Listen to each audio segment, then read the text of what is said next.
ลงตลาดสิเจ้าเอ้ยอืมใครเนี่ยแต่ฝนมีตกมื้อนี้นะสะทุสาท่านเนี่ยว่าฝนมีตกขายก็พอได้ขายอยู่มื้อนี้นะส้มสองกะตาก็จนอยู่มืดกะตาปลายอันนะเมื่อก่อนผักกะหล่ำเขาน่ะเต็มรถอันนี้นะแต่สะอ่อนก็ยังว่าเต็มรถอันนี้น่ะมืดอืโพดโพมะม่วงมะแตงอยู่เดี๋ยวเขาหางเดี๋ยวก็มีเด้อคนก็มีอยู่ซอยๆแล้วมันมีเด้อบัดนี้ฮะคนในตลาดยือๆๆๆแล้วก็จึงได้ขายได้นะลีลืนหากอนอ๋อโธ่ในตลาดก็มันมีฮอดคนอ้อแต่คือของธรรมชาติในตลาดเมืองลาวน่ะมีจักกบจักเขียดจักปูจักหอยมีจักหน่อไม้หน่อมันมีหมดครบสุดมะฮุงมะฮือแบบอาหารลาวๆอาหารพื้นบ้านแท้ๆพวกเจ้าเมืองลาวนะเนาะมีครบหมดทุกปุกทุกป่าใหญ่โบนั่นอันนี้โอ้โฮหอยเชอรี่เนี่ยครับเขาขายเป็นโลได้อืมปลาโลดปลาช่อนปลากดอันนี้นะปลาช่อนนั่นปลาขอนะปลาในปลาหนังมีครบหมดเบิ่งกับปลาเด้อมึงนะปลาเมืองแก่นพรเด้อเจ้าจึกเพ็งอันนี้นะนี่เรียกว่าปลาใช่เปล่ากระโพดว่าปลาข้อยยังบ่เคยเห็นไม่เผาอันนั้นนี่ก็มะฮุ่งภาษาไทยมะละกอนั่นน่ะหมู่กับปลาน่ะเป็นชาตินี่เห็ดเพิ่งนี่นะอืมเมืองแก่นพรเมืองแถวนี้นะเป็นหน่อไม้ต้มหน่อไม้ไปเลยนะปูปลาหน้าหนำนั่นน่ะว่านั่นเลยอันนี้หน่อไม้ข้าวคูดนี่เขาขายเป็นโลคือเดียวปลาแห้งอืมข้าวคูดแล้วเนาะเขาก็ขายเป็นโลนะคือแล้วก็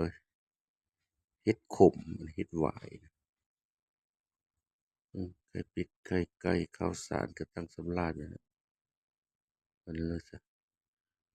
ที่สิมีเงินซื้ออันนี้ปลาเมืองเจ้าพรน่ะเบิ่งนี่ก็โพดนี่ว่าปลาหลากหลายแต่ยามนี้เป็นยามปลาเนาะฝนตกฟ้าร้องเราจะเว้าไปพุ่นบ่น่ะมีแต่ปลาทั้งหมดปลาซอยปลากุ่มผักขะแยงทุกสิ่งทุกอย่างจ้ะมะอึกมะฟักมะกิ่งมะนาวสำปีปึกมะกอกมังโกนเว้าไปเพิ่นก็เอ้ยหั่นน่ะปลาแดะน่ะแซ่บๆปลาแดะน่ะโนๆปลาแดะลาวเด้ออันนี้นะแล้วมะปุบมะน้อยประเภทปลานี่เขาขายเฟ้อขายกระปุ้นเลยนะปลานิ่นน่ะนี่จะว่าเป็นนี่ก็สั่งอันนี้แม่ค้าท่าอุดมอันนี้นะขายดีได้ซอยมาหน่อยหนึ่งหมดนะปลานิ่นนะปลานิ่นยักษ์สั่งก็ไม่ได้เลิกเสิร์ฟก็ไม่ได้อิ่มเนาะคนเฮาน่ะกินเสียนะ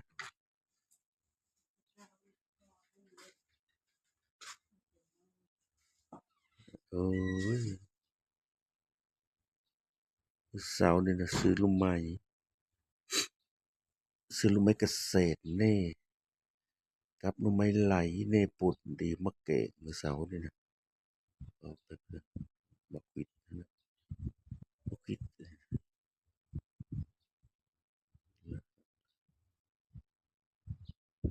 นี่ข้อยซื้อหน่อไม้ข้อยก็มายี่ยะนางยี่ยะนางแกงหน่อไม้ไม่ได้ซ่อนเองก็เยอะไม่ได้กินหน่อไม้ไหลซื้ออันถุงหนึ่ง20,000ก็หน่อไม้เกษตรน่ะ13,000มันขายเป็นมัดยี่ยะนางแต่ละก็ไม่อึดเขาปั้นเอานำมันก็มีมัดมีเท่านี้เอาอีกมันจั่งแซ่บเขาปั้นขายก็มีเป็นมัดก็มีเฮ็ดกันอย่านางแฮ้มคืนล่ะมันงี้ยะมันหยาบมาเอาอยู่ในเฮินนี่ปุเด้ ปลูกยะนางแถวเฮิดนี่ก็ปลูกเรียบกำแพงเฮิดน่ะบ่ได้กินไปซื้อเพ้อแกงหน่อไม้เกษตรกับหน่อไม้ไหลป่นเดียวสดว่าซั้นความมันคักก็ว่าแนวนี้แหละแล้วบ่หลายมันอืมเขาไม่ได้ซื้อน้ำลายแล้วก็ยีซื้อน้ำน้อยๆนี่ซื้อน้ำลายมาแล้วก็นำหน่อไม้เติงเริงมีเซฟแกงแบบเฮ็ดกุนโตโลอยู่นะคือพวกมีภาคแกงแต่เก่าน่ะกุนโอโตอยู่นะแซ่บอันละแซ่บเพื่อแซ่บมันเนาะมักเพิ่มมักมันเว้าไปเด้อความกินก็ว่าแซ่บค่อยเว้าไปเลยแล้วสู้ความอยู่ความกินอืมเอาคักถ้าได้ยินยะนางก็อืมเอาคักคักงี้คักๆ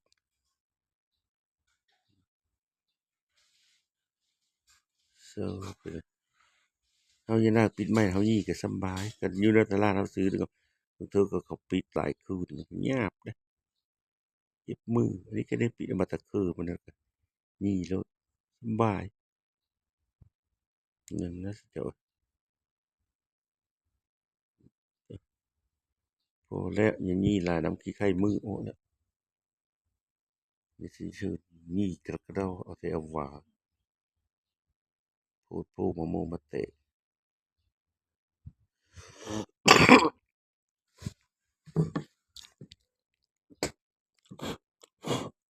พูดกับผู้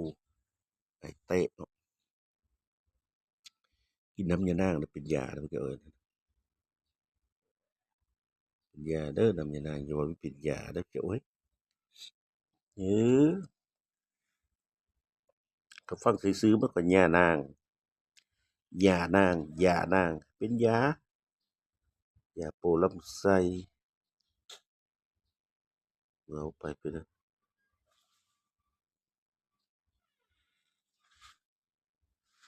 อืมแต่ว่าอัดคลิปยาวเนาะเราก็ยังไม่ได้วิพูดโพมะม่วงมะเตะอืมเพิ่นอัดคลิปยาวโพดอืม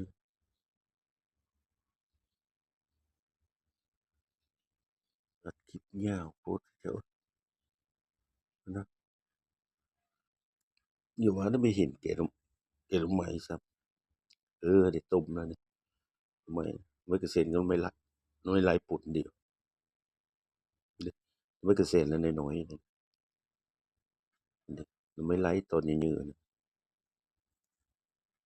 แกงป่นที่กินว่าซั้น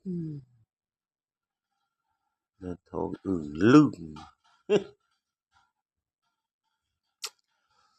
แกงหน่อไม้มาโดยง่ายโดยมันเหมือนกันข้อยตื่นมาก็11 16 โมงกว่าเยอะก็เว้าติว่านี่หน่อไม้ไหลแหละแซ่บแต่หน่อไม้ไหลน่ะรสชาติมันแซ่บมันหอมมีมันไปเลยดอกบ่ได้คือหน่อไม้อันอื่นเดะอันนี้ซื้อนำเขาเว้อแล้วนี่ซื้อนำยะนางไปพินเลยนี่กดก็บ่ได้ซื้อน้ำลายไปเลยเดะลายก็ตึงเริงให้มันคุณโอโตจั่งถึงแซ่บอืออันนั้นเด้อแกงหน่อไม้ข้อยก็ถนัดคือเดียวนี่ตอกปลาแดะเสียแล้วเดะปลาร้าโปะปะไม่ได้เลยปลาร้าน่ะประเภทปลาร้าน่ะไปไปเด้อแนวมักเดะพ่อแม่พากินแต่ยังน้อยพู้นเนาะมันยังมีแนวกินก็จำปลาแดะเอาข้าวจำปาแดะนั่นน่ะในวิมันเฮ้ยยื้อย้อนปลาแดะนี่นะจนเฒ่ามาเท่าคุมื้อนี้อายุก็67แล้วเนาะซุ